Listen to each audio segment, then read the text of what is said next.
salad guys. Kain tayo. Oh, sarap. Para di kayo magtanong sa akin kung ano to. Pepino, lettuce, sibuyas na puti, kamatis, at nilagyan ko ng Magagawa ba doon sa bahay? kanda.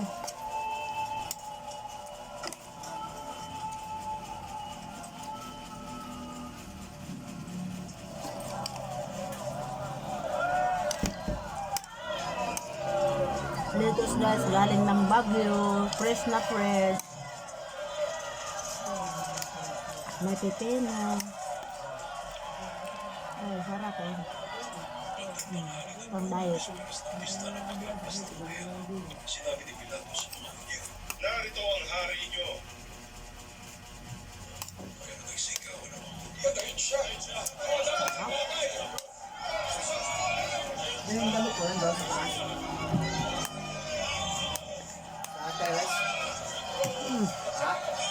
Oh,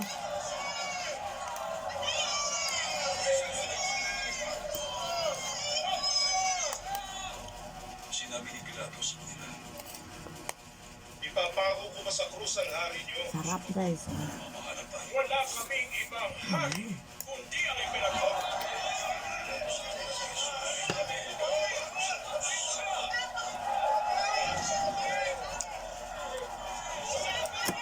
Ang sarap kasi siya guys. Gusto niyo magawa guys. Gawa kayo guys.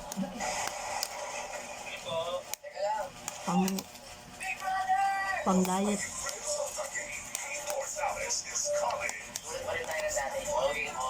Fresh na fresh to guys. Oh.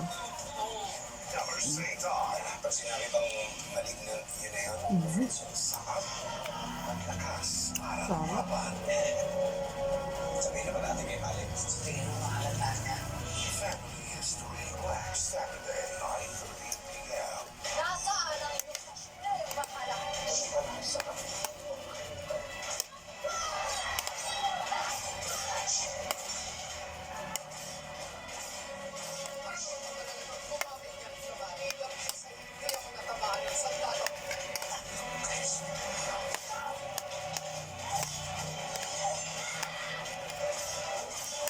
Masarap to guys. Pag team building, ito gagawin ko.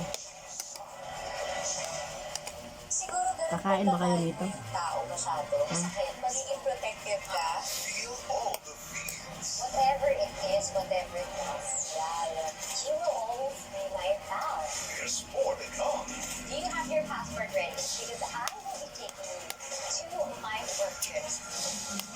Not Barcelona. Ngayon, with Mallorca. 1-hour flight. Kaya mo ba ba? Together, we will stand. Art World, Saturdays, 9:30 p.m. Latog na lang po yung bahay na 1+1.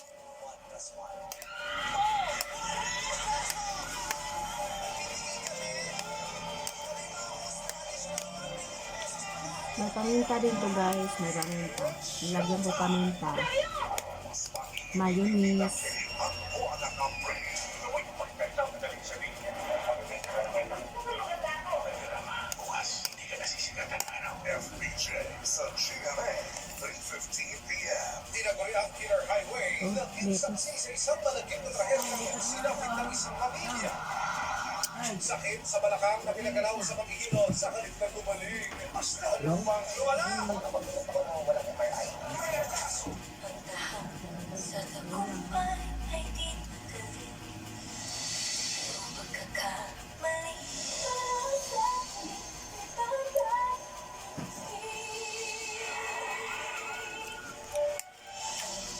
Sarap talaga guys. Siya yung magiging leading lady mo sa music video. Sana guys, nagustuhan nyo to. Ang friends ko. 2:30 p.m.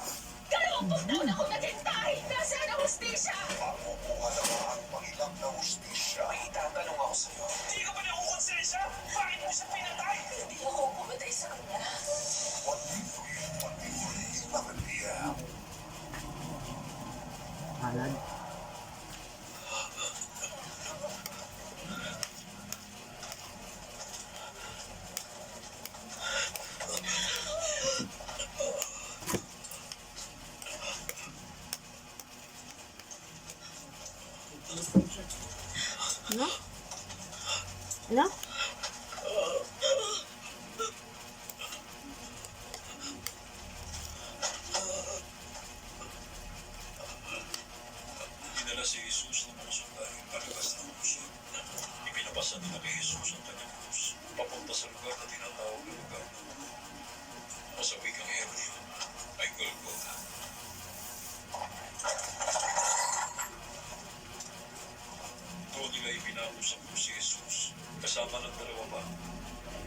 kanan ng isa at ang isa naman sa kaliwa. At nasa gitna nila si Jesus.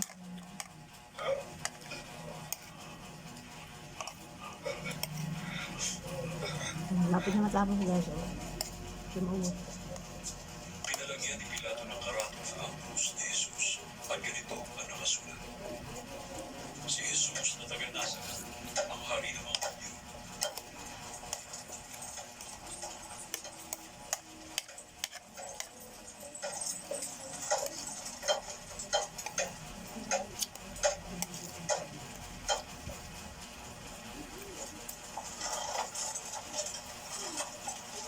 Mamaya alas 3. Pako na yung Jesus.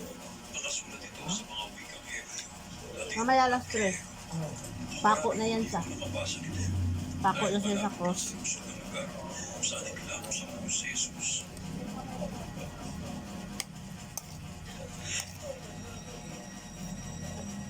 Nagreklamo ang mga namamahalang bahay kay Pilato. Hindi dapat hari ng mga Hudyo ang sinulat niyo. Sinabi ng tao na siya raw ang hari ng mga Hudyo. Pero sinagot sila ni Pilato. Kung ano ang isinulat ko, yun na.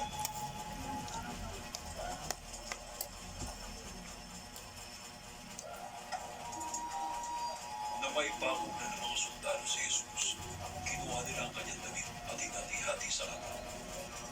Tig-isang bahagi ang bawat sundalo. Kinuha rin nila ang damit panloob na hinabi ito at walang tahi o tugtog. Sinabi ng isang sundalo, huwag na natin itong pagkatiyan. Magpalapunta na lang tayo kung kanino ito pupunta. Nangyari ito upang matupad ang sinabi sa kasulatan. Pinaghati-hatian nila ang aking damit at nagpalapunta sila para sa aking damit panloob. At ito nga ang ginawa ng mga sundalo. Nakatayo malapit sa krus ni Jesus ang kanyang ina. Ang kapatid ng kanyang ina, si Maria, na asawa ni Clopas. At si Maria, na taga-Magdala. Napakita ni Jesus ang kanyang ina na nakatayo doon at ang minamahal niyang tagasunod. Sinabi niya, "Babae, ituloy mo siyang anak." At sinabi naman niya sa tagasunod niya, "Ituring mo siyang ina." Mula noon, tumira na ang ina ni Jesus sa tahanan ng tagasunod na ito. Alam ni Jesus na tapos na ang misyon niya. At para matupad ang nakasulat sa kasulatan, sinabi niya, Masarap. Alam mo, nagdala yung ino. Mm. Upsa. Ayat kumain. may isang pangaraw na puro maasim na anak. Ah, ano yun? Sinausaw ng mga sundalo ang isang espong Ang sugat ni Jesus. Ikinabit sa Ang kakain sa kanya. at inilapit sa bibig ni Jesus. Tinapay. Tinapay. Napasipsip na ni Jesus ang anak. Sinabi niya, Alak.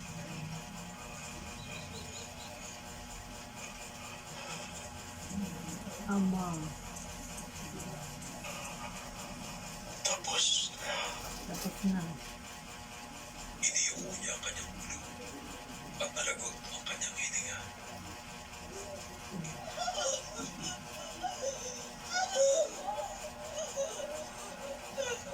Kumtuan ng mga Hudyo. Pispiras na noon ng pista at kinabukasan ay espesyal na araw ng pamamahinga.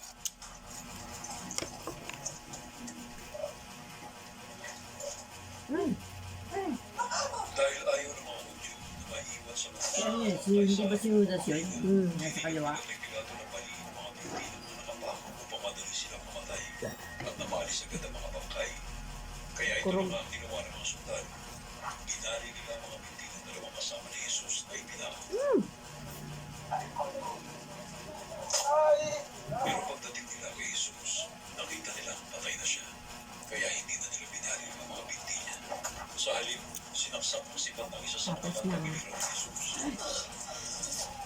Guys, please subscribe in my YouTube channel. At biglang dumaloy ang dugo. Ang buo. Dami Si Lenon. Sinaksak siya kaya yun. Maganda yung mata niya. Nakita ko mismo ang nangyayari. At isinasabay sa inyo ito sa inyo. Talo nyo guys. Sa Aris Vlog. Kaya alam ko totoo ang Sino sinasabi. kaya yan to? Pablo.